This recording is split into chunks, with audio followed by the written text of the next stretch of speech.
Hi everyone, it's me, John in Tucson. How you doing?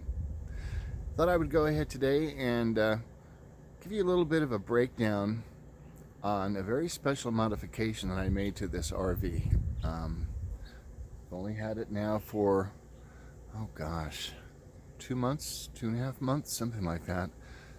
But I just finished up my very first week in it, and it's been magnificent.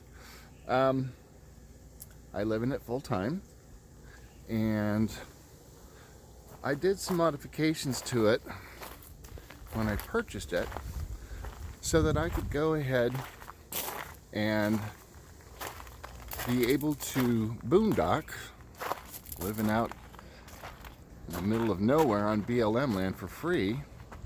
And I could also do this. Let me flip this around. There you go. This is a Pioneer mini split heat pump. You can't even hear it, can you? And we're standing right next to it and it's running. Can't hear a thing. It's amazing. Anyway, I bought this specifically so I could go ahead and run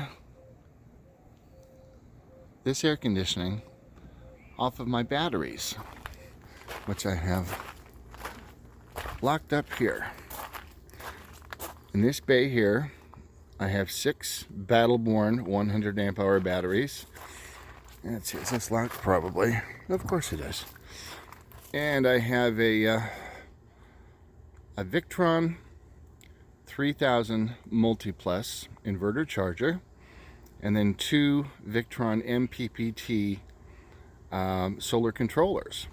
Now I've got the 8 batteries living in here, or excuse me, 6 batteries in here.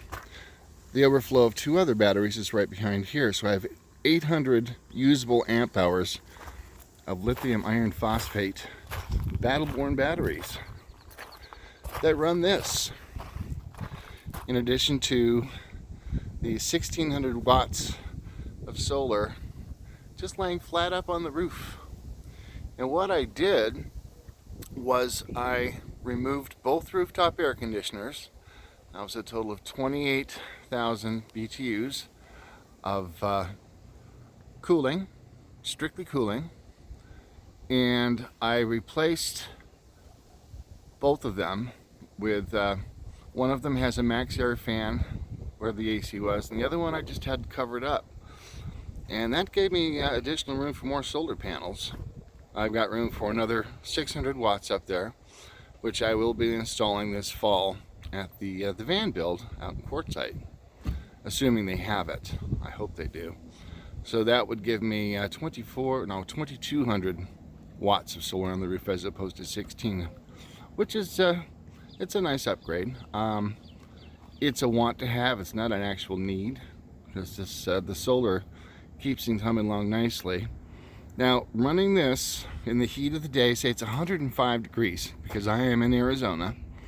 I'm staying at an RV park at the moment because I broke my left foot very, very badly, slipping on a pebble inside of this thing, inside of the RV. Came dislodged from the bottom of my shoe, and it turned into a ball bearing, and it shoved me down inside the stairwell, inside of the doorway there. I never screamed so loud in my life at that pain. That was, I literally saw stars and was very close to passing out. It was something. So be careful with pebbles. Watch out, they can kill you. So that's why I'm here in an RV park at the moment. Plus I wanted to get used to the idea of living in the RV, get to know it better before I venture out into BLM land. You know, plus I need my foot to heal up first. I don't want to take a risk out there on uneven property, walking around and twist it again and screw it up. That would require surgery and pins, and I'm not going down that route if I can avoid it. So at any rate, if anyone's interested, I bought the unit for, it's about $950, $980 off of Amazon, and it's a 9,000 BTU with a SEER rating of 22, which is very, very high. And under full pressure on turbo cool, this will take about 1400 watts continuous until you get it down to temperature. And then you just switch it over to eco mode, and I keep it set at 75. And on eco mode, it goes down to 450 watts as it's cycling on and off in the eco mode. You can't beat that. I mean, just one rooftop AC alone, you're looking at 2,000 watts continuous, and they're noisy, incredibly noisy and inefficient. Whereas this one here pretty much sips the electricity and you can't hear it. Maybe you can hear that, maybe not. It's hard to say. I doubt it. And I'm standing right here next to it. I can barely hear it.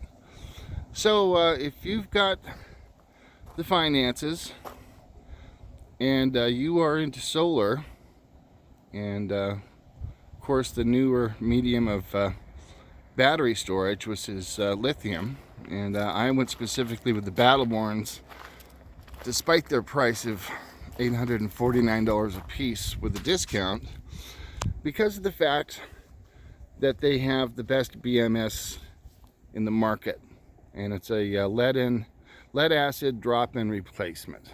Weighs half the amount of weight of a lead acid, and there's no puker defect, there's no voltage sag, there's none of that nonsense. So I can't recommend it enough.